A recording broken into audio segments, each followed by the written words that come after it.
Welcome everyone to our amazing podcast. We have the I Own It podcast today, and I have the amazing Dan Armstrong with me on the 31st of 2024, bringing in the new year. Dan, welcome with us. Thanks for having me. Thank you for being here. We're both recovering. Like I have a bit of a cold, and Dan is recovering from a shiver and a cold, but he's here today. That is some commitment. I love that. So I Made wanted it. to do a brief intro of Dan because he is an amazing man, but a very humble gentleman. So Dan Armstrong is the author of The Adventure of the Real Life Cable Guy, a memoir reflecting on his career, and Smart Dust, The Dawn of Transhumanism, a science fiction novel inspired by real world technology. It's a really good book. A lot of people are raving about it. His best-selling series, The Chronicle of Elwic. Is it Elwic? Yeah, Elwic. Yeah. Yes, and includes The Temple of Wisdom and Truth and its sequel, Tales of Havenbrook. Dan has also co-authored two number one best-selling book with Kyle Wilson, an amazing gentleman, Kyle Wilson International, Think Big, and Next Level Your Life. Additionally, he contributed as a commentary author in the best-selling book, The Moral Compass, written by Moe Rock, CEO of the Los Angeles Tribune. Dan resides in Lancaster, Pennsylvania right now, and and his work can be explored on his website at www.danarmstrong.us. So, Easy. welcome, Dan. I'm so happy that you're here today. Thank you. So Dan has an amazing story. Before we actually uncover all of that, so like I said, the today's show is called I Own It, and Dan has a lot that he's had accomplished in his lifetime. But Dan, tell us a little bit of your humble beginning, how that kind of started out, how your upbringing was, and the challenges that you face. Sure. I was born at a very early age. I'm just kidding. I was born with a cleft palate. So I don't know when they did the operations, but they couldn't fix it. Hmm. So for the first 5, 6 years of my life, I didn't talk much. I was very shy. Um, and that turned into anger the older I got. But at first, just shy, withdrawn, very scared of the world.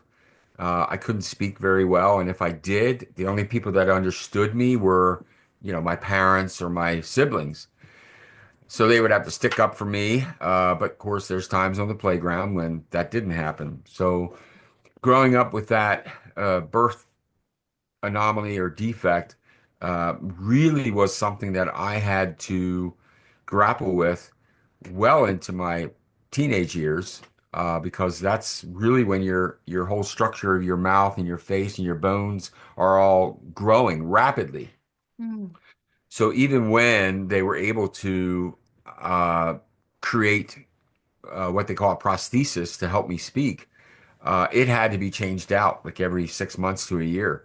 So I had to readjust again and learn how to speak again, using, the consonants and pronounce words. And imagine doing that at age 12 and 13 and 14. It was very, very traumatic when I look back on it. Hmm. Uh, but it's who I am. It's a part of my background. It's who made me who I am. And it was a struggle, but it became a strength. Hmm. And I can go into that later. I have an acronym I speak on. It's called STOP, STOP.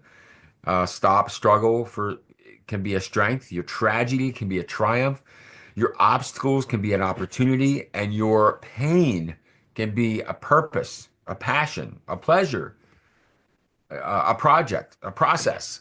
It Hmm. goes on and on. Hmm. It's when you own it and you say, okay, this is what it is. Yeah. I can't control this uh, malady, but I can control how I respond. Hmm. And oftentimes I think we react to things more than we respond, and that's a whole nother conversation for sure. Absolutely. And it is a really beautiful concept about when you said it, I felt you when you said I own it. And Yeah, owning that is the hardest part, right? it is. So for you, like talking about, the cleft palate that you had. This is recent. You didn't even share about this thing. It's only recently that you started opening up. And thank you for doing that because it really showcased how far you become that, how no matter whatever struggle or struggles and challenges that you may be Mhm. facing, if you learn to accept and embrace that part of you and owning it, like Dan says, making that, transforming it into this beautiful, magnificent opportunity and use it to your advantage, you can really leverage that to a much higher level and do something great and amazing to inspire, just like Dan did. But tell me, like, Dan, for you, why did you decided to own this? Like, what really was the pivotal moment for you? You said that, okay, I'm gonna make something out of this because it's a part of me. It's not gonna leave me. For a lot of people, it's a huge struggle.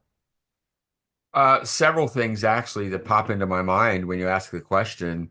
One was we had a reading program in school that if you got finished early with your in classroom work, you could go to the back of the room, pull this folder out, and had short stories. You could read it, answer the questions. Hmm. And because I became a voracious reader more than a speaker, Hmm. and I love to read. So I was reading constantly.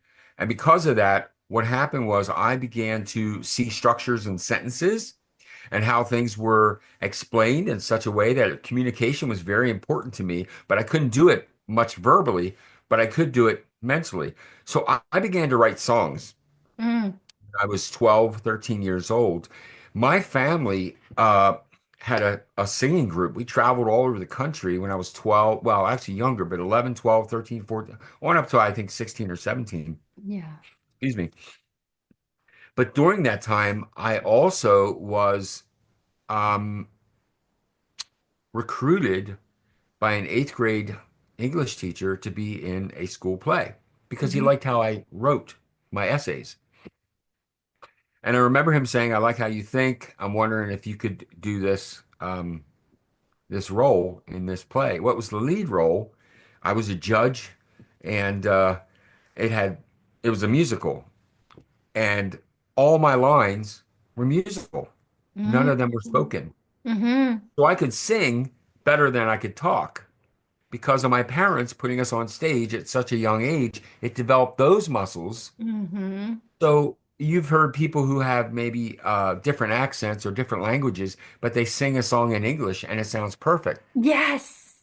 And I'm always amazed that they can do, girls in Germany singing these English songs. I'm like, that's beautiful. And then they go to talk to them and they're speaking their language. Hmm. And I'm like, but it was the same in the same way where I could sing much better than talk. So I wrote songs and my family sang, and then I was in the school play, and then I was in almost every school play thereafter in high school. Right after high school, I said I was recruited by a friend of mine. He says, "Hey, we're looking for a singer for a band. I was wondering if you'd like to join us to see if it's something you'd like to do." And I was like, "Yeah, sure, but I don't speak much. I'll sing." Well, we started the band. I was 18 years old. The youngest guy was 15. We got a recording contract when I was 20. Wow. And the guy that was the youngest member, he was 17. He could not sign the contract. His dad had to sign for him. Imagine that, a band, and you're in this legal lawyer's office signing everything.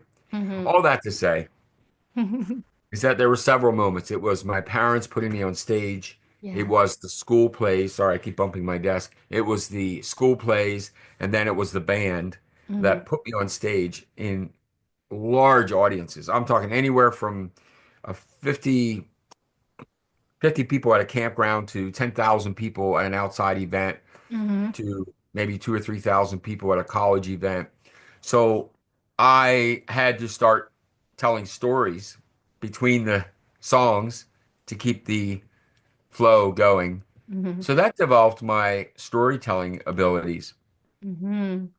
So I think when you ask about what pivot points were there in owning it, there were several that really come to mind that when I look back, you look at something that was hurtful to you, but it's actually something that can heal you. It's Yeah. something that can help you if you accept it. Hmm. and look for ways to work with it. Yeah. And as you said, I did not bring this up until about 3 or 4 years ago. I started talking about having a cleft palate, Yes. and I think the audiences are much more they're they really accept it because they see someone, oh, he's an author, oh, he's a public speaker, he's a singer, he can manage businesses, he's had businesses, he's very successful. They don't know the Mm. pivot points that take you to that place where if you can get through this, then you can get through that. And it builds from there.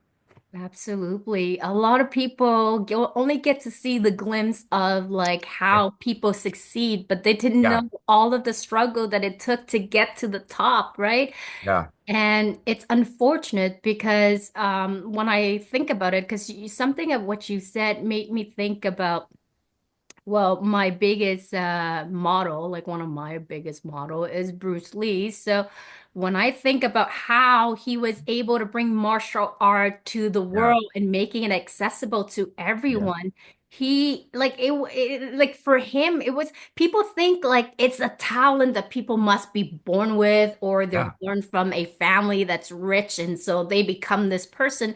But most people becomes millionaires and they're most of them are self-made millionaire. Yes, yeah. there are a small percentage of people where they are fortunate and born with this. I would rather be the one that's making that money than be bestowed this the fortune of it. It would have been great, but I like not that I like the struggle. I like the challenge and the skill set that I have to acquire and as I earn, it feels like a video game that I'm winning at every level to get to where I need to reach at. Because now, I mean, when I look back on the different struggle, I know that I have the tools and the confidence to be able to make it out alive. I know it won't Yeah. kill me, right? And that's something that I read in a book of 50 Cents too, is that one of the things that he realized is that, he was the smallest people in his gang and he wasn't as strong and muscular as they are.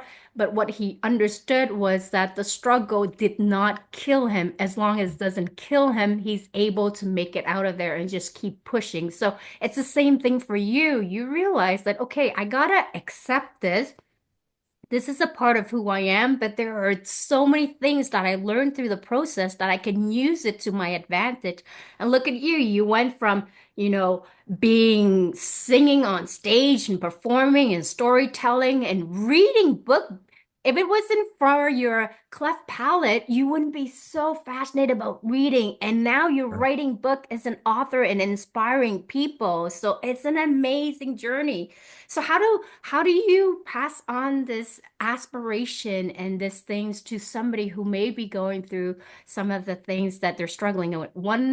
I think about one of my client who has a disability, a spinal cord disability, Hmm. and for a lot of people, it's a huge struggle. So, from being athlete at the age of 15, 16, and being completely paralyzed to accepting the body that they have, it is a hard thing to accept.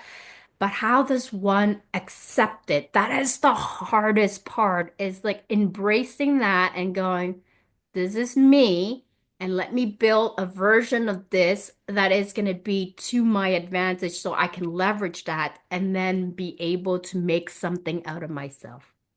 I, I I resonate with so much of what you're saying because sometimes you don't know how, Hmm. and so you have to develop the why. Why do I need to overcome this? Why, who would I be Yeah. if I could overcome this? And sometimes you have to borrow the belief of somebody else in you, and sometimes you have to seek them out. And I mean, and you may feel alone, but there's always somebody that, believe it or not, in the background admires you or respects you for who you are, even though you might be a horrible person. They look at you and go, "Wow, they're wealthy," or you might be a poor person while they're very wealthy and friends.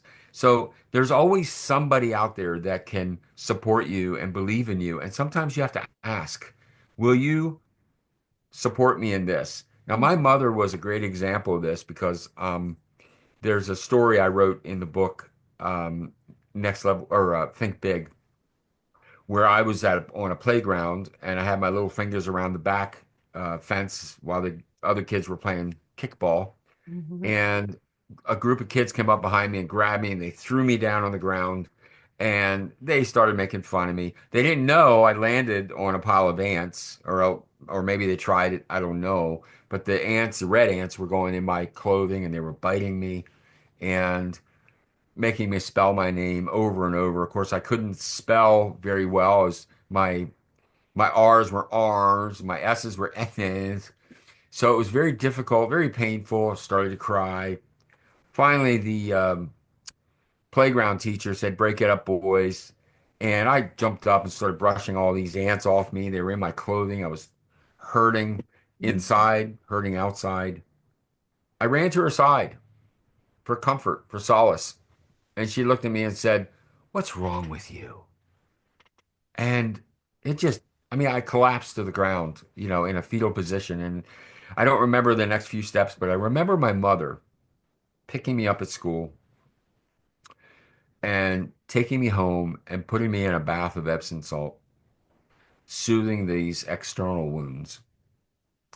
But she started to speak the words that were touching the internal wounds. And that is, "I love you. Someday, Danny, your words are going to help other people. Someday, Danny." Now, I didn't believe her, but in time, I borrowed her belief. Okay, if she believes me, maybe I will. And those moments like that are incredible. And I wasn't healed. I had many, many, many more traumatic experiences on the school bus, people sitting behind me and hitting me on the head because I didn't fight back because I didn't know my own strength. So I didn't know if I could. Um, Being just punched, just in the back of the head, and then I'd move and I'd get punched again just because I couldn't speak. I was considered one of the slow kids or retarded, and I wasn't, but I was treated that way. And I understand that section of our society who have learning disabilities and other disabilities. I think I just, my heart goes out to them. Mhm. As another pivot point, someone, if I would give advice or counsel to someone looking for that, is you need to find something you're passionate about. If it's drawing, then draw to your heart's content. For me, it was writing. And I remember I wrote my first book, The Adventures of a Real Life Cable Guy. Here, I have it right here. And this is actually the second version because the first version, Mhm. I gave the disc to an editor and my computer crashed like 3 days after.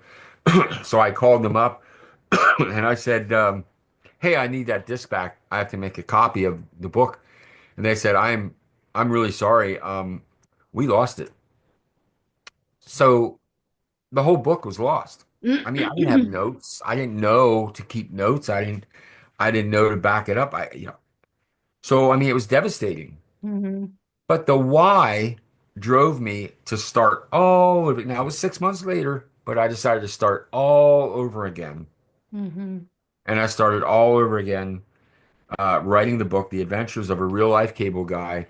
And it came out. Ron White does a promotion for it. Ron White, two-time USA memory champion, friend of Mhm. mine. Didn't know him back then. Mhm. I had a traumatic brain injury, and his course helped me rebuild synapses in my brain so I could speak and think again. And he was very pivotal in my healing process of a brain injury. And then, this book came about. And so it's sometimes it's the why. It's not really somebody else. It's your why. Why is this so important? For me, it was I want to be a published author.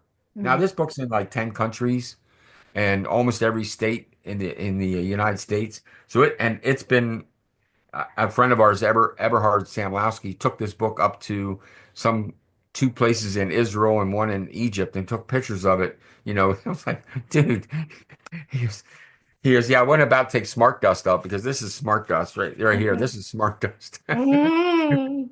It's I an mean, that weighs two amazing book. pounds. People love reading it. It's a good book. I enjoyed 4 years. But coming back to this, it took 18 more months. Talk about perseverance. Yes. Uh, but there it comes in the tragedy to the triumph because it was a tragedy, everything was lost. But because of the why in my mind, in my heart, in my soul, I knew I had to do it.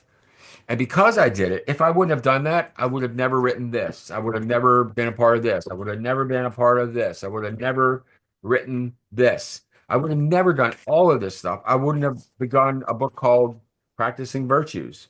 There's a book I do this to keep me focused, by the way. I print something off that looks like what I want to do, and it's Right. right here. So I'm going on and on. No, it's really But I good. get excited about Yes. I get excited about bouncing back from struggles and looking for the strength in it. My wife just went through 2023. She was Mhm. diagnosed with cancer. And then uh, the first surgery went well. They came out, they told me it's not good, it's spreading. And she went into deep prayer mode. My wife is a very faithful Christian. I mean, I'm Christian. I always look at her as a hero because she really knows how to operate in her faith. I'm just not good at it. I try.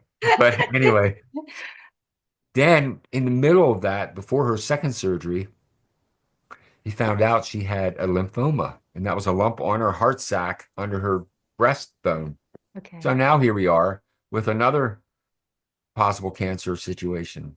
Hmm. But she went steadfast and nailed it. I mean, 4 operations, lots of prayers from people all over the world, and really getting rid of some things in her diet. She's healthier now than she's ever been as long as I've known her. And talk about turning a struggle into strength. She is now helping people who are being diagnosed with the same things she has, that now she can say, "Hey, I know how you feel. Mm.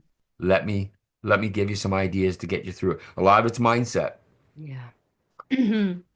Yeah, There's so much to kind of like break from like really into small components because there's so much nugget of gold in there.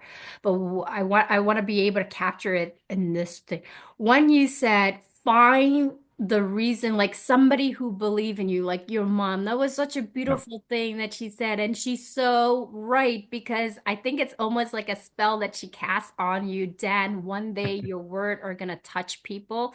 yeah, Um, and and it's true because even if you didn't believe it, then she believed in you. So I look back in my life, like my father and my teacher, it only take one person to really right. believe in you. And even in that moment, you didn't believe in yourself. That kind of hope kind of just stays with you and it stays in your ears. And then eventually, as you gain more confidence and you build skill set, you start to realize, oh, they were probably right. Like when I look at my teacher when I go to school, and she always said, one day, Ree, you'll make something out of yourself. I just know it. I'm like, where's that coming from, And then my dad, he says to me, no matter what you do, you could be like a homeless person in the street. I know that you're gonna make me proud. I'm like, how is that even possible? So there's no way but up. So it only take one person. So hang on to that one person. And then a quick story that I wanted to share when I lost my baby sister to depression. There came a point where there was like the survival guilt that I had because I'm the oldest. So technically, she's the youngest, she's the baby. She should be the one going last, but she went before me. So I had a hard time comprehending. We were kind of like, we were very, very close as sister. And she's like my yin to my yang, and I'm like the dreamy one. She's the very realistic one. So I make her think of these beautiful thing about humanities and the kindness. And sometimes I get lost into the kindness of humanity, and I don't see always the bad side. So she brings me back to earth. She's like, "That's great, sister, that you dream big and you have all these vision and everybody's all nice and stuff, but not, there's a small percentage that they're not always nice. Their intentions are not nice. You just need to be able to not put on blinders and pink color glasses all the time and come back to earth. So we balance each other out in that way. But there was a point when I wanted to give up because I was going through so many different struggle, and I'm like, what is the point? And like, she's gone, and I had two kids, but I was hurting so bad that I wanted to give up. And then I knew I had to reach out to my close friend that I can trust in terms of their opinion. And I said to one of my good friends, I said, what's the point of me still being here, you know? Like, why don't I just, everything would be so much easier if I wasn't here anymore. And she said to me, Ree, you don't understand. Your kids need you, and we as your friends, we need you. If you disappear from this earth, who's gonna take care of your kids? Yeah. And all of It's the a struggle vacuum. that, yes, and all of the struggle that your parent went through, the Cambodian genocide and the refugee camp, what would it be all worth if you're no longer here with us? And so I decided, as hard as it was to swallow and a heavy load to carry, I knew she was right. And so I said, okay, I don't know how I'm going to do it. I don't know the how, but I know that I have a purpose now. So same thing to you. And the other thing that you said that is really good is find a something that you're good at. And I notice with children, the same thing for us is that they may be having a hard time in something, but put them in art, put them in reading, put them in creative stuff. If they like to do sport, and then they start developing a skill set, they become like confident and they love what they do. And then the path will show itself to you, just like what you did. So I think that was amazing as advice that you share to people. But Uh, a lot of what you said about putting children in those situations, yes. they're going to exponentially learn in other areas in their life when they're developing drawing or singing or creative activities, even sports. It might be muscle memory they're learning, but they're also learning discipline. They're learning perseverance. When you're Yeah. drawing, they're learning exactness. They're learning detail-oriented things. So Give me it's one not quick just, second. I'm yeah, sorry, it's the kids. Thank no problem. you. All right, so we're back. Uh, kids to attend to, multitasking different things. That's just part of life when we deal the best with kids. But Dan, coming back to this, you were about to mention with regards to kids, how putting them into the things that they enjoy, the sports, arts and crafts, or reading books. Yeah, when you do that, when you find something that's unique in your child or maybe something they're interested in, is to encourage that because it not only develops that skill, it also develops other skills in their bodies and minds. For instance, like sports, I was a wrestler in high school, so it didn't just develop my body, it also developed respect for my teammates. It developed uh, perseverance. It Mm-hmm. developed discipline to practice and discipline to eat the right things. So, and all my kids are artists. They all can draw. Well, three, I have four daughters. Three can draw really well, and one can write music and play really well. Mm-hmm. And we encourage them to do that from when we saw that this is where talent, like Christmas or throughout the year, they would get a new sketchbook Mm-hmm. or a new guitar or something to keep them engaged. And they are all fantastically talented in their arenas and they're happy because they can do those. Yeah. And those, and the nice thing about this is maybe they're not income producing, but they are emotional income producing. They they retreat into this place where they can draw and they find solace and peace. Yeah. So it's very important for us to look for that in our kids when they're young. Absolutely. Building blocks, if it's a boy or girl likes to build things, get them things to where they can build stuff. My dad bought me a jigsaw when I was 11, 12 years old. I still Mm-hmm. have it. Mm-hmm. I still have it. It still works. I don't use it because it's like one of those heritage or it's one of those things I can't believe I still have. But I love to build things. I don't anymore, but I did for many. I renovated 8 houses on my own. I used to have rental properties. I'd buy them, fix them up, rent them out. And had it not been for my father seeing those skills and asking me to come along when Mm-hmm. he was building something, framing or plumbing or anything. Um, so yeah, I'll tell you, my parents were very in tune to their kids when it came to gifts, natural gifts. They Yeah. weren't perfect people. They failed just like I'm gonna fail my kids. But Nobody's perfect. I'm gonna focus on what they did right. Yes. And I like that is choosing to focus on what they did right than to focus on what is not working or what is negative. Right.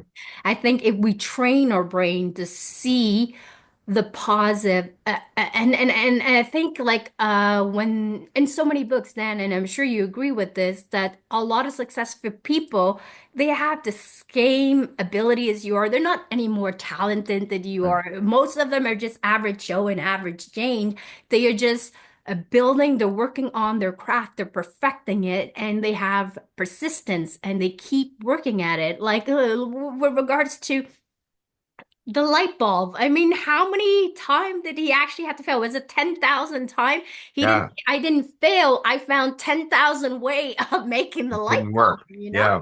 So it's the same concept. And I think I want to be able to say this for people who it really touched me when you said you went to find solace to the teacher and then she actually said, "What is wrong with you? Like, what are you like retarded or something?"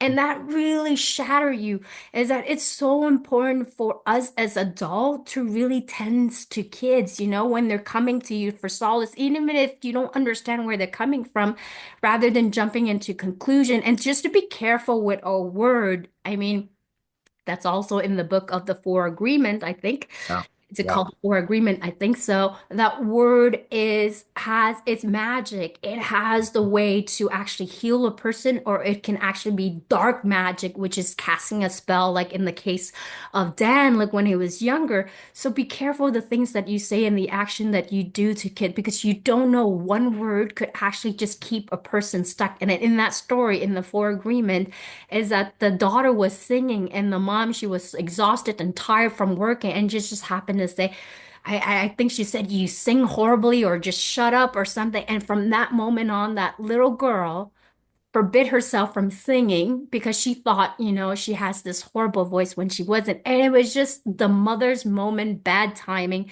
that Yeah. cast a spell on the daughter and forever kind of hidden until she actually found the strength to break free from that. But it's the same type of concept. So I think it's important when we are adult, we have a responsibility to tend to younger children and the people Yes. around us to make sure that the word that we say and the action that we do just be careful so because they have a huge impact. I look at my kids today and I look at the kids of my boyfriend. I am very careful in terms, I'm not perfect, but I'm very careful in the words that I say to them in the action because I want to make sure that they always feel love because I see potential in every kid. Mhm. And it's the same thing for adult too. So even if we're adult, we're just young little children deep Yeah. down inside. The little young self of us is still living inside of us.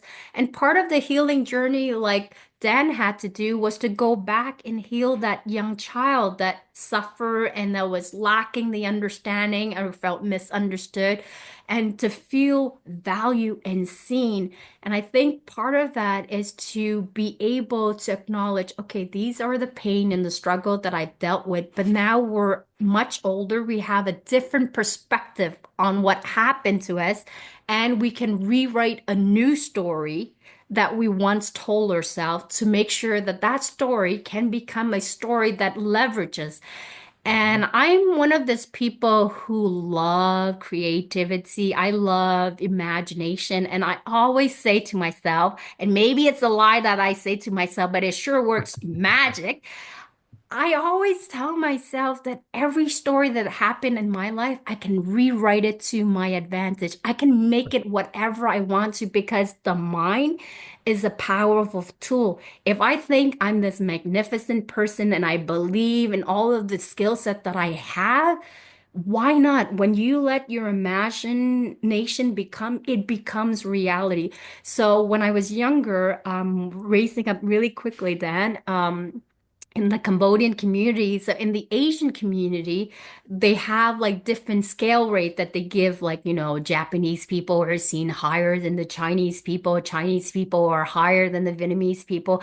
And somehow the Cambodian people seems to be at the bottom of the Asian Hmm. list.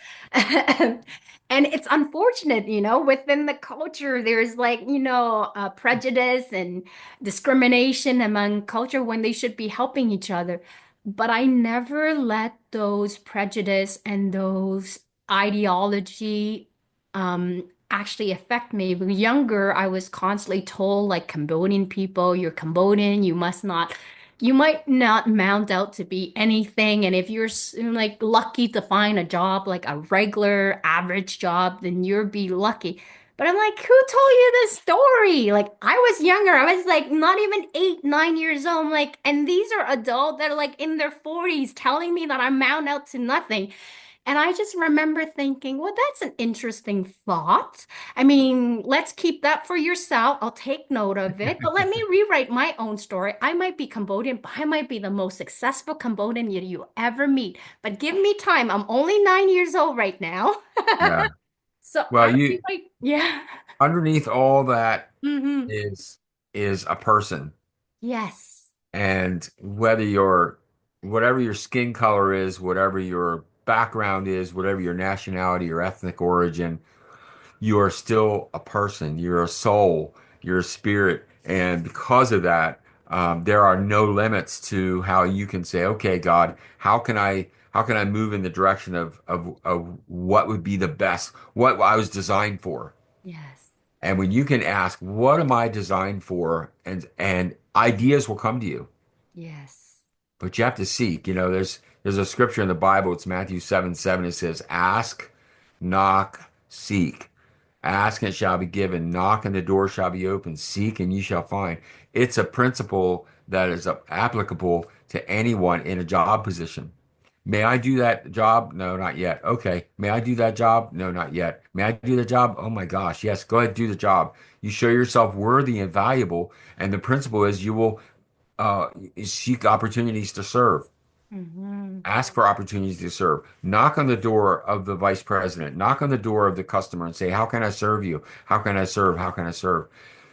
And the same is true because when you have those passions that move you forward in who you are as a person, when you take ownership of that, all these things will come together and line up. I never thought of myself as an author until I was over 50 years old, Mm. even though I had written well over 1,000 one-minute radio spots called The Wacky Words of Dan Armstrong. It was on for 6 years, and I was on every night right after the weather, 8:20 p.m. And I had to write all these little short stories and then go into the studio and read them to thousands of people. Can you imagine? I mean, me? Are you kidding me? But Yeah. I never saw myself as an author Hmm. until someone said to me after my second book was published, "Wow, you're a great author." And I went, "Author? Author?" And I went, wow, I I am an author. And I kid you not, as soon as I said that to myself, I am an author. Yeah. Ideas, disciplines, activities started to line up, and it defined Dan Armstrong as an author like never before. Hmm. And say, say the word. I've read the four agreements, the first one in Paul Calhoun's. I have all four of them up here, but I read that and I remember that talking about words. Words have the power to heal, to steal, to kill. They Hmm. also have the power to help and heal. Yeah.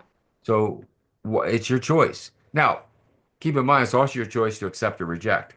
Yes. And as this 9-year-old Cambodia child, you said, "Oh, really? Well, step aside. Hold Hmm. my beer. I'll be right there. Not gonna let that. I'm not gonna let your idea of me define me." Hmm. And it's interesting because I go back and think of all the high school people I hung out with and the people that I was in high school with. The popular crowd um, are really the biggest supporters I have right now when it comes to the high school groups. If they respond on social media, those are the people like, "Wow, Dan, this is great. I love what you're doing. Let me know when your next book comes out." Stuff like that. It's like I would have never thought that was possible as a young teenager because Hmm. I was the outcast. Yeah. Maybe not to the, because now they look back and they think I was always that way. I wasn't. I was Hmm. scared. I was hostile. I was shy. Yeah. And now they see me how I am now, and they assign that identity back to them, which wasn't true. So the mind plays tricks on all of us. Yes, absolutely. And something that you said, and thank you, like for the 31st of December 2024, because I was going through this different things that I was struggling. I was actually starting to kind of give up a little bit on my entrepreneurial. I know there's a deep core of me, like I know that this is my purpose to help other people find lasting love, fulfilling love. But as an entrepreneur, you go through the ups and downs, the heave, and your story, Dan, like writing your book and never seeing yourself as an author, and it's just not knowing how beautiful, like the universe or whatever God had built, Mhm. had plans for you. Yeah. And so I'm at this a pivotal point in my life where I'm like, oh my God, I've been doing this entrepreneur thing, and then like December has been a really quiet month, and I've been working so hard and I'm busting my butt and I'm not seeing the result. I'm like, maybe I should just give it up, like, or just settle down to I'll have a mediocre jobs that I don't really particularly like, but it pays for the mortgage and it puts food on the table for my kids. And that's the life that I have. But one thing I do know about myself, I'm like, fuck no. I'll tell you, you reminded me of a story when you were talking about giving up and not seeing fruit and where do I go from here? Yeah. Many, many years ago, there was this tribe. I'm sorry, there's this. I've been to Japan 8 times. Okay. Love the country, my second home. But there's this bamboo over in Japan that will once it's planted, it creates a root system for about 5 years. So it's just like a little tiny twig above the ground for like 5 years. Hmm. And then within like 6 to 8, 12 weeks, it grows. And you can hear it growing. You can put your ear and you can hear it crackling and growing and growing. And it's the highest and the tallest and most robust bamboo in Japan. And in the first 5 years, nothing. But Mm. in the next 6, 12 weeks, everything. And I think it comes down to the moral of the story is this. Sometimes when we're waiting for the fruit, we need to develop the root. And we have to understand that the root system has to be strong enough for us to produce the fruit that we're really looking for.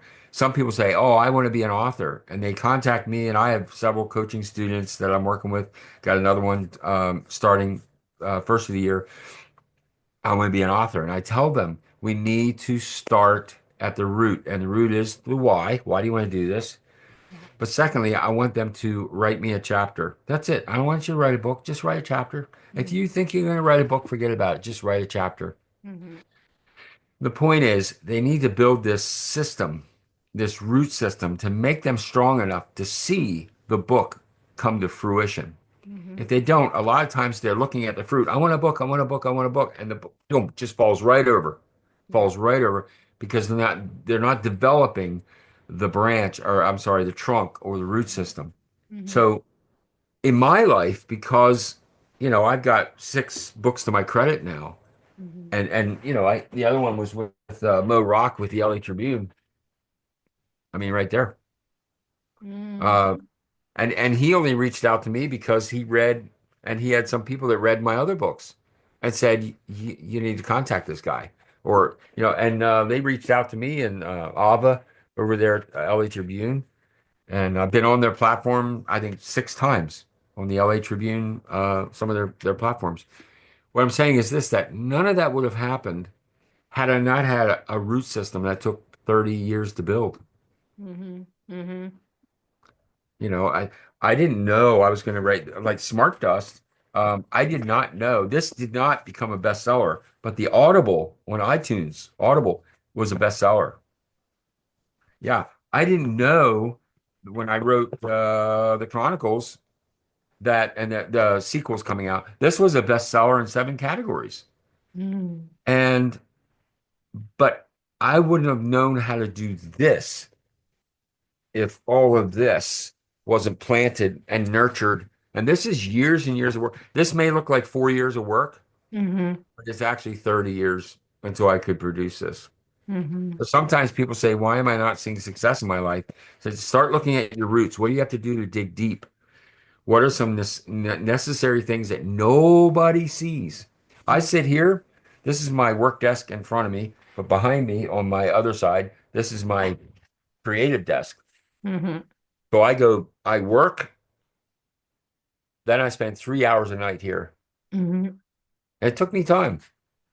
I didn't always write 3 hours a night, but now I have the discipline. Mm-hmm. I Mm-hmm. take about 4 to 6 weeks off during the year.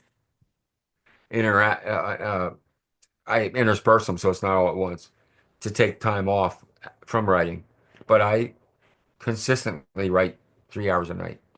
I love But I that didn't do story. that Yeah, until, yeah, it took a long time to get there. Is what I'm mm, saying. That's my I route. love that. Yeah, I love that story about that bamboo, and it takes time because oftentimes we're always in a hurry, like in this generation that we are. We want to be able to see, everything has to be instant and fast. And even though I'm not from that generation, even though I understand from where I grew up, is that delayed gratification is something. Thank God I've learned delayed gratification. Oh God. Because like going to school in the Asian school, it was delayed gratification. You had to work hard and it's only by a certain amount of time will you get it. But then you are so locked into the craft and the work that now that becomes the reward instead of getting the prize. At the beginning, it was like the dangling prize, but then as you learn to work, you become so embathed and in awe with the work itself that you fall in love with the work. But I love that you said that because it made me realize something is that it kind of repurpose and put perspective. Sometimes you need like, to be able to talk to an inspiration person like Dan to put perspective in your brain. Because he's full of wisdom, Dan, and he has such a beautiful way of just explaining things in a very short way, just like your acronym STOP, and really just, you retain it in your analogy with the bamboo tree is that life has its purpose already kind of built out for you, but doesn't mean that it's fixed. It is your destiny and you can make it as you want it to be, but it is your choice and it's the mindset that you decide for yourself. But I think one of the big things that I have to remember is that I need to trust that in this lifetime, there is a purpose for me in this earth, even though I don't know what that is. All I know is within my heart is that I love love and I love spreading the love to other people and helping other people find love? I have to interrupt you and tell you that when here's something that's very interesting. When I hear people say things like that, and I have quite a few people have said, I don't know what I'm doing or I'm not doing this. I look at you and I say, well, look at this. Here you are fulfilling your purpose. You're doing a podcast. You're helping raise children. You're a good girlfriend. You are working hard. You have so many things going for you that other people don't. And I think when people, it's almost like you have to. Let me back up. Something I did about a year ago, and it really changed my life. It really did. And Mhm. it's not a it's not excuse me. It's not a vain exercise. Mhm. It's actually an encouraging exercise. And I took a journal and I wrote down it was like write down uh 50 things in your lifetime that you've accomplished. Mhm. And it can be very minor and it can be major. And so I wrote down, made 8 trips to Japan, learned Japanese, uh, Mhm. wrote this book, wrote this book, wrote this book. So, I'm cheating. And all of a sudden, I was at 100. I Mhm. was at 100. And as I look back over it, and I thought, I have really accomplished a lot in my life. Spoke to 10,000 people, was a lead singer in a band, wrote Saturday morning cartoons, which is still being played on YouTube and TV or radio. Um, and I just kept listing things. I have 4 daughters. None of them have ever spoken back to me. I mean, I write everything I could and days I come back to days later and think of a few more. What it does for us, Ree, is it solidifies and strengthens our character, that we have accomplished something. And all of those things are springboards to the 101st thing, 102nd thing, and so on. It's like people go, "Oh, I'm turning 50 or turning 51." I say, "That's great. You now have 50 years of experience going into the next year." Mhm. Imagine the power of that. Instead of you turning a year older, you're taking all those years before you into the next year. You are so much more powerful and more wise and experienced for this year than you ever have been in your entire life. That is so true. And I am like, I had planned on doing that exercise. So I think I'm going to actually start after I finish my podcast, tend to the kids, and then Yeah. tend to them and nurture them and play with them and what. And then I will start that because what happened is that um, I think the message that which is what you had said, is that it's so important to show gratitude for all of the things that you have in your life. And I know it sounds so cheesy because I don't, back That's then I right. didn't understand it either. Like, oh God, not another gratitude thing again that I'm supposed to be grateful for. But it is true, is that when you because we have this expectation like I should be accomplishing so much and we're constantly comparing ourselves to other Yeah. people and then people are like they accomplish this and I should be already there and I'm not there. I'm such a failure and you say all these negative things, your self-criticism. Stop. Kind of like Dan Zachman. I got to Stop. tell you You something. I yeah. was at a guy's house one day and he was a sider. He put siding on houses. Yeah. And this is back when I was a cable guy. And I was on the side of his house and I was putting the stuff together and I was just doing it really quick. And he goes, "Man, I could never do that." And I said, "Well, what do you do for a living?" He goes, "I install siding." I said, "Dude, I could never do that."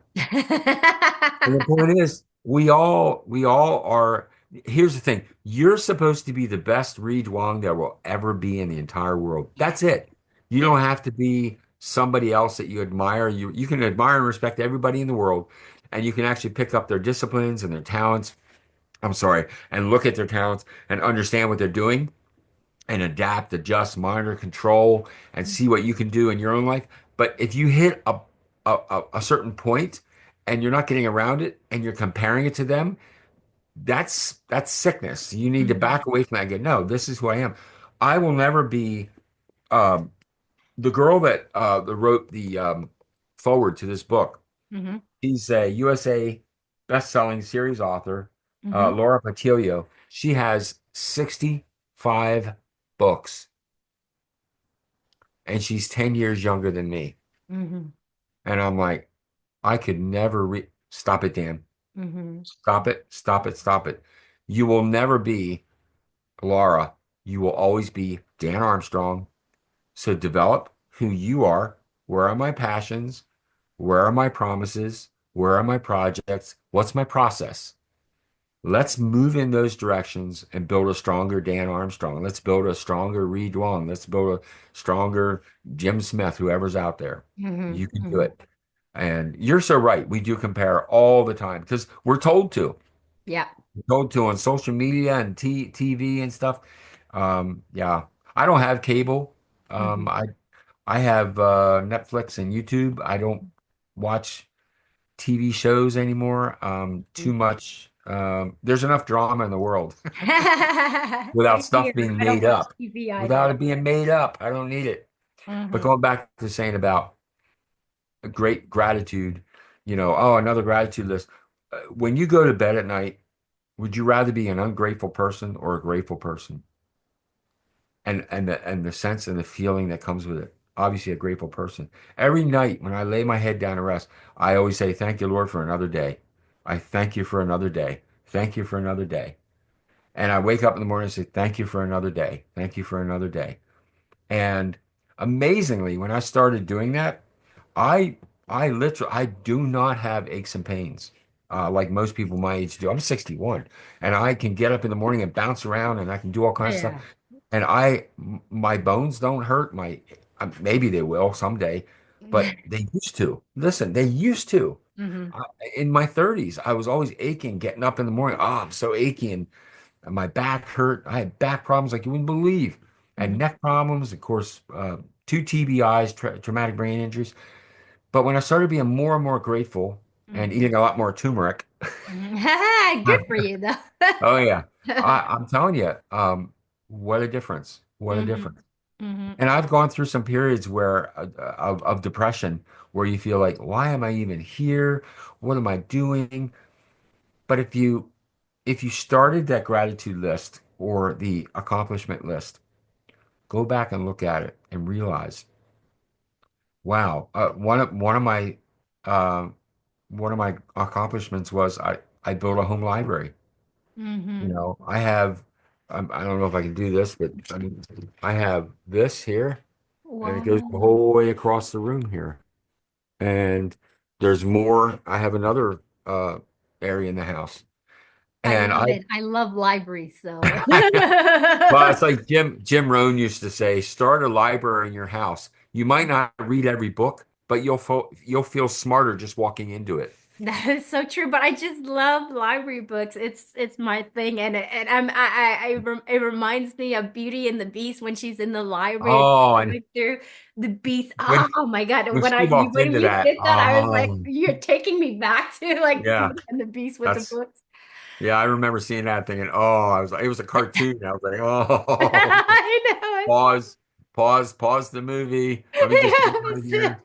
So in Uh, all, but something of what you said that I really want to be able to touch upon is that it's, when we talk about coming back to like the I own in a concept and stuff, just really, like there are things in your lifetime, stop the comparison. And when you hear negative thoughts that you have for yourself, just put a pause on it. Just say thank you to it.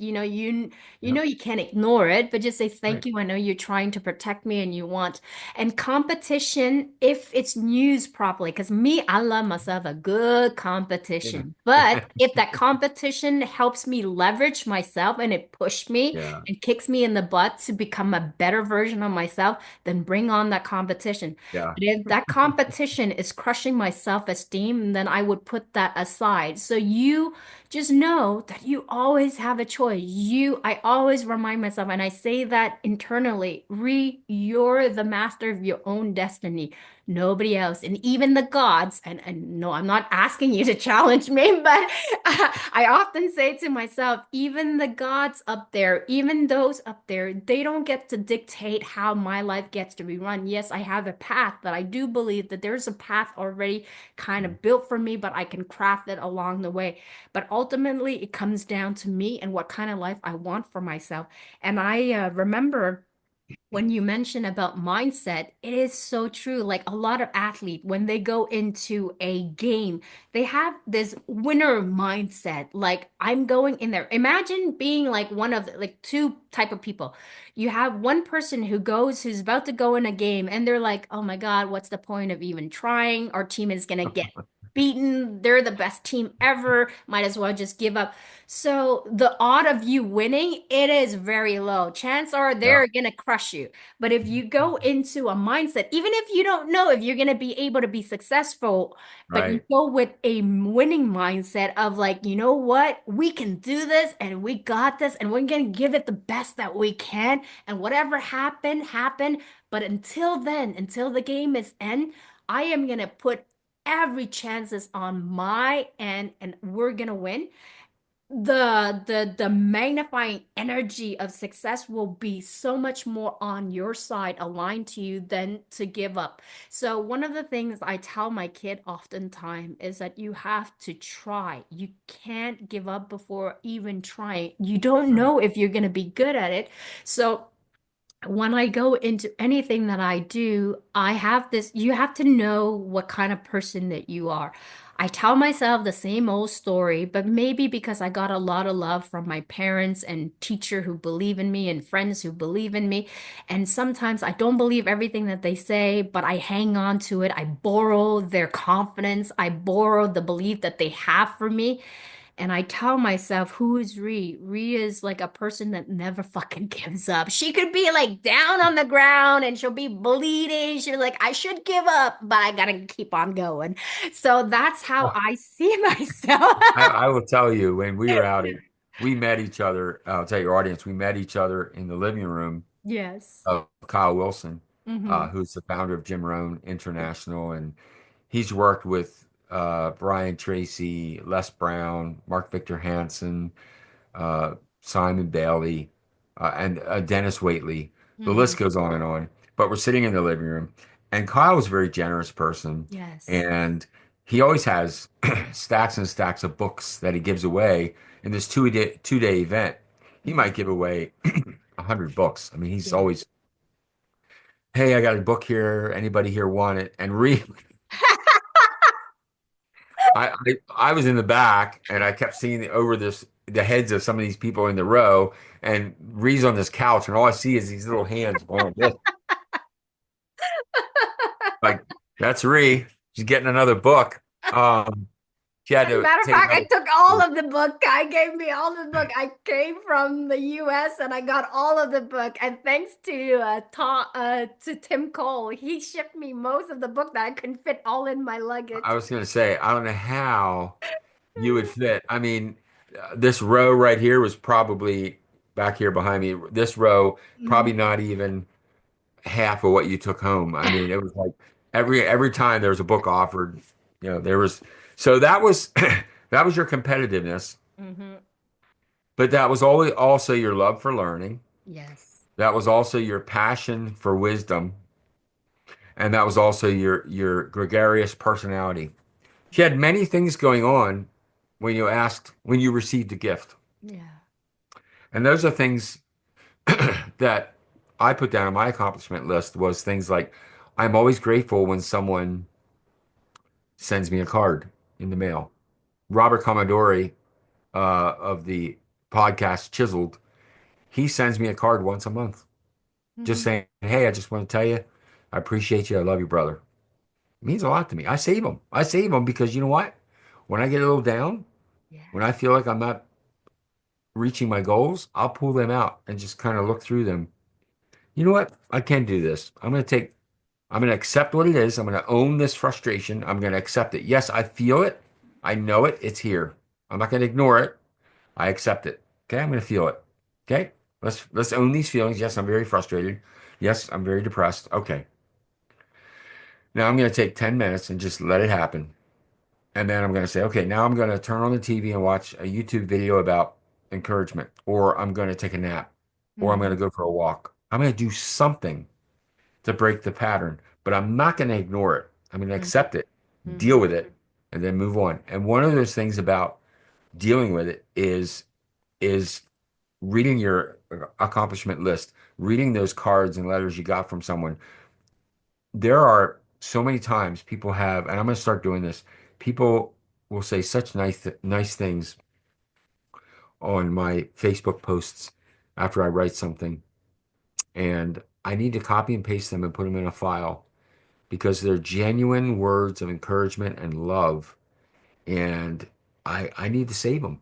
Yeah, I Carl agree. Wilson once said, "Be a collection of testimonials. Be a collector of testimonials." If someone testifies or gives you a word of encouragement on social media, it's public. Therefore, you can use it. Yeah. Ree Duong of Canada said this about the Chronicles of Elwic, Hmm. blah, blah, blah. And I can use it. So anyway, we're going long.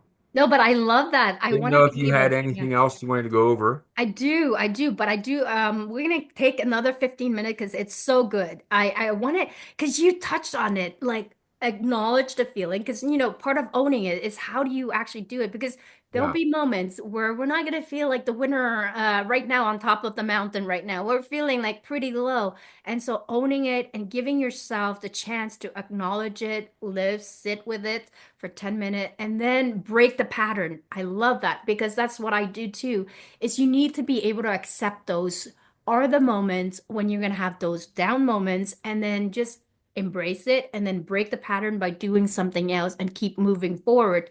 That's how you do it. That's how you change from because you can't always be happy all the time. Like Yeah. if that's Yeah. your case, great. I'm happy for you. But most people we go through ups and downs, and I think that is the strategy that, what you shared, Dan, is that to acknowledge I'm going through this moment right now, and then I got to break those patterns. And one of the things is reading those things that people share and say all these amazing things about you. It helps you to remind yourself of your essence, because in the down moment is when you have to pour in the more love to yourself. And but we do the opposite. When we're already down on the ground, we beat ourselves even more.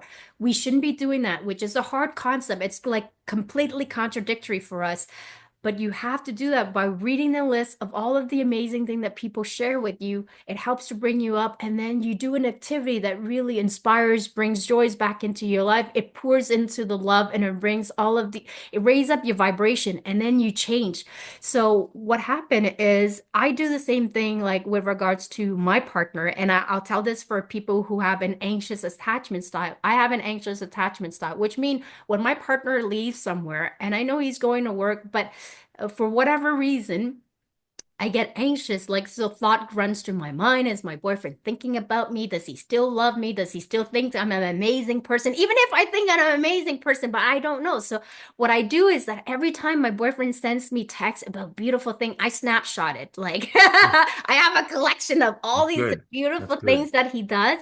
And then I play this game with myself. I love to play games with myself. My life is a game. And that movie, a beautiful life is a beautiful, oh my. Ah, yeah. What a wonderful, or it's a wonderful life. Yes, exactly. Yeah. So life is really is a game. So what I do is I would randomly scroll through my list of things that he wrote to me, and for that day, whatever I fall on, it's just what happens. He's happened to be saying to me. So normally, I used to be a person who needs my boyfriend to text me morning, lunchtime, and then supper, and then that kind of reassures me like what he's doing roughly. But now I don't rely on that because I realize that this is my own thing that I have to deal with. Right. He's like a secure dude. He can go weeks without hearing from me. He's like, she's fine, she'll be home waiting for me. But me, I'm like, for 1 week.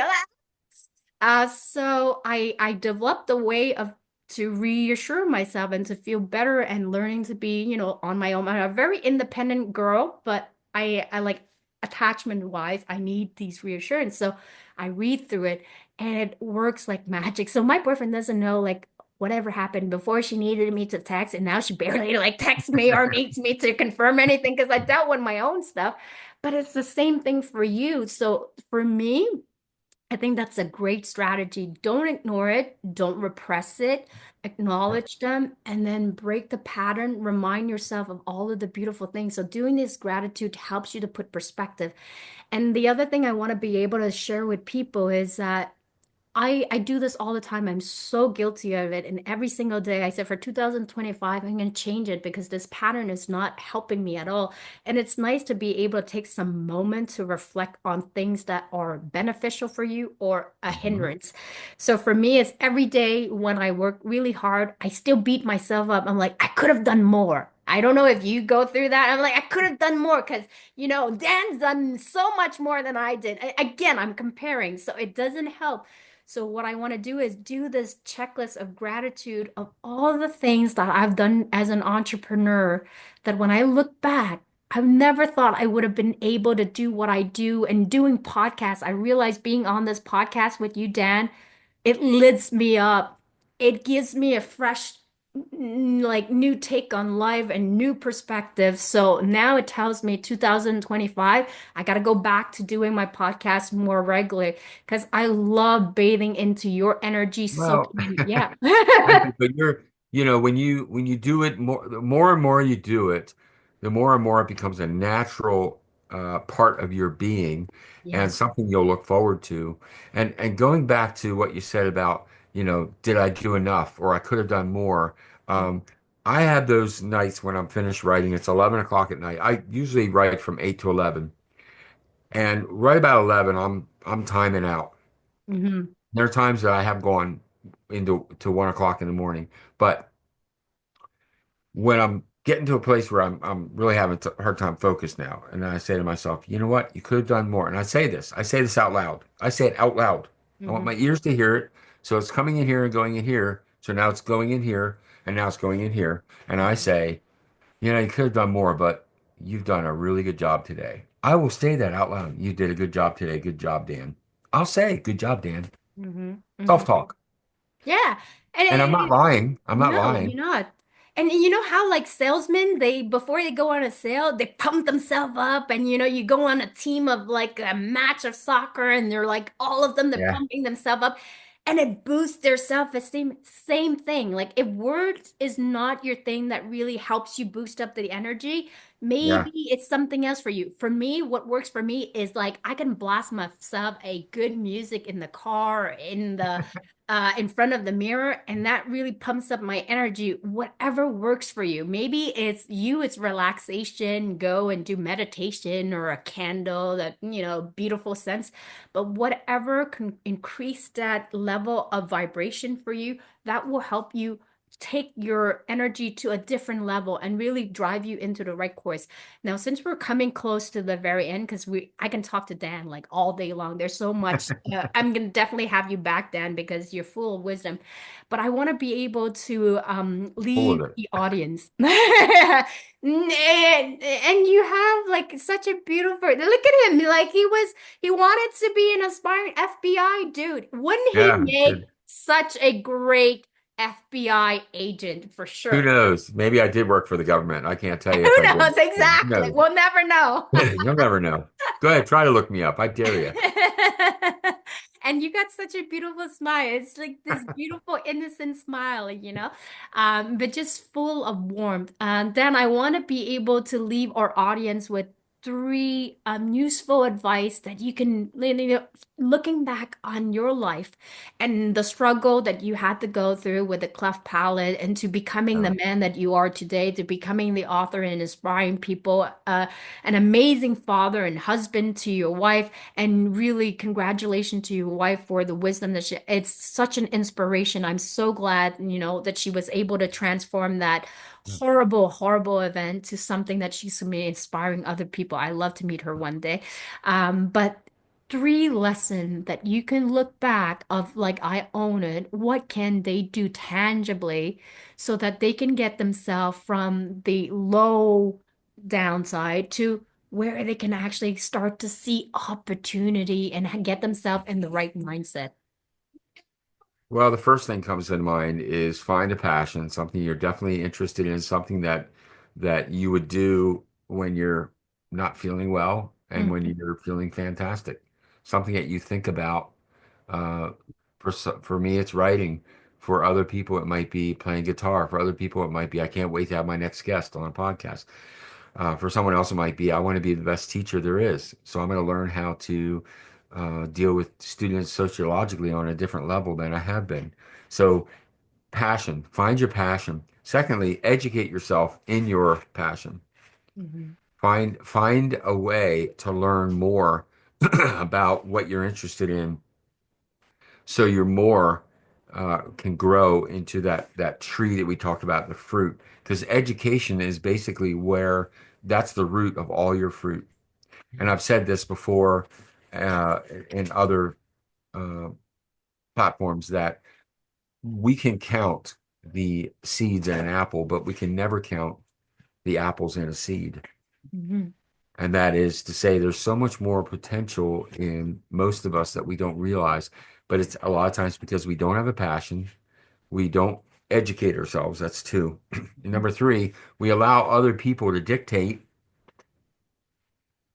or we allow other people to put their expectations on us. Well, because you're Cambodian, you should be this way. mhm, Because you're Christian, you should be this way. Because you are black, you need to be this way. Because you are white, you need to be this way. Because you are Republican, Democrat, Libertarian, you know what?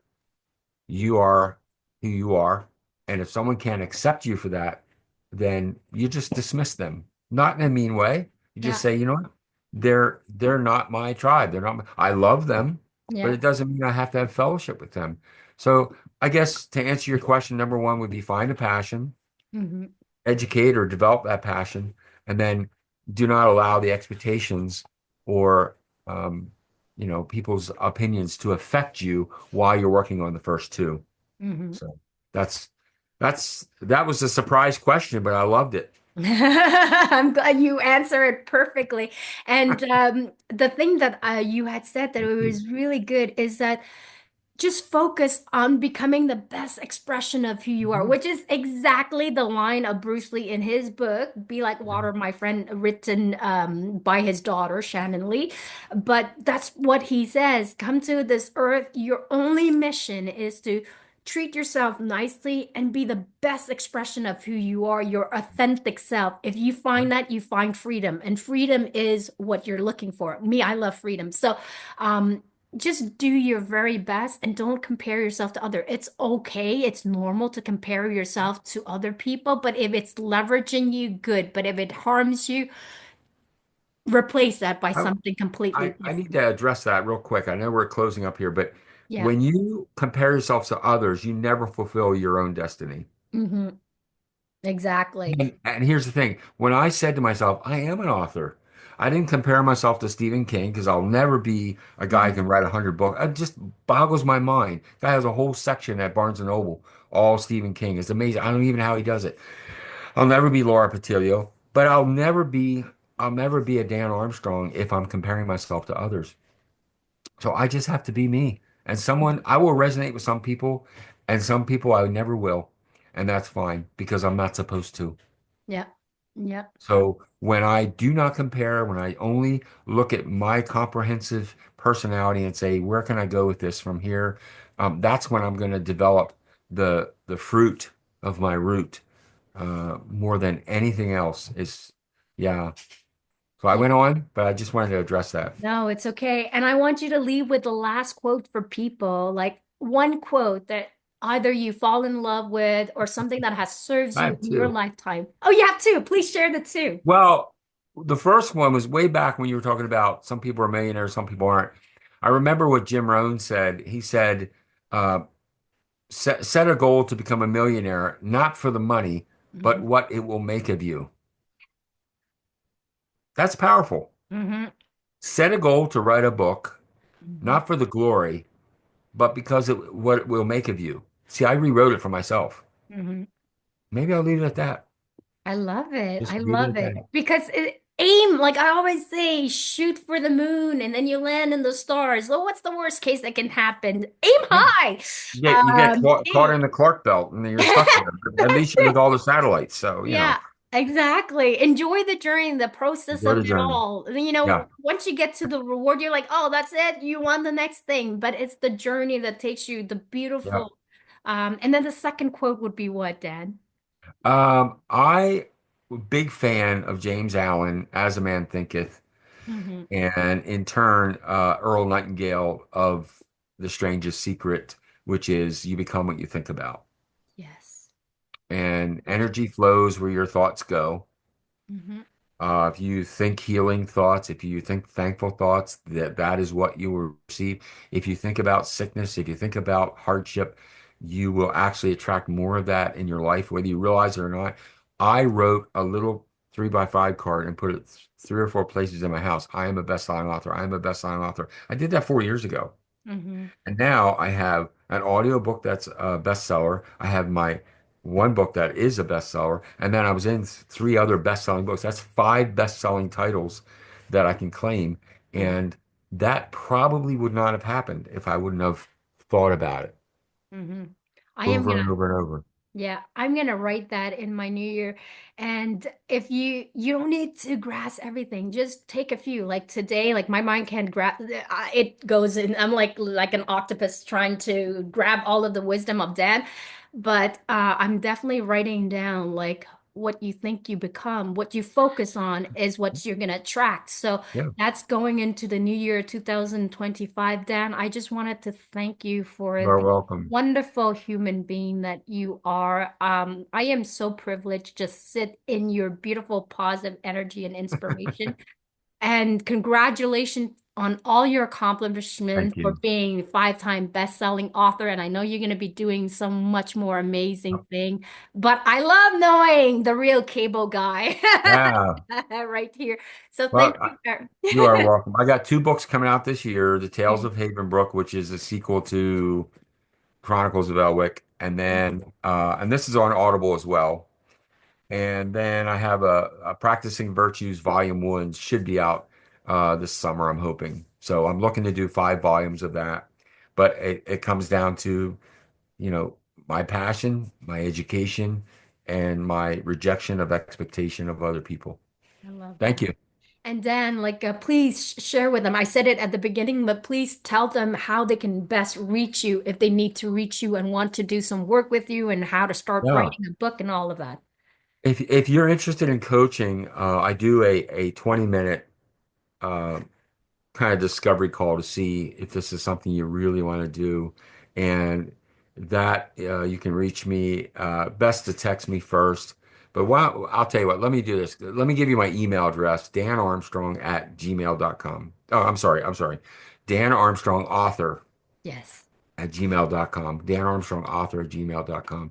Email me. If you want to look at my books and some other things I've written, you can go to my website, www.danarmstrong.us. But yeah, if you're looking to write a book, I'm not real expensive. I'm not cheap, but I'm not real expensive compared to other coaches out there who coach in different arenas. But yeah, Dan Armstrong, author at gmail.com. Thank you. You're so welcome. Please reach out to Dan. Honestly, I can't say enough about Dan. I wrote a whole bunch of things about Dan on Facebook, so you guys can go and check that out. But thank you so much to everyone. You're Wishing welcome. you a Yep. fantastic last day of 2024. May 2025 be gentle and kind to you, and wishing you the best of success. Bye, everyone. Thank you, Ree. Bye bye.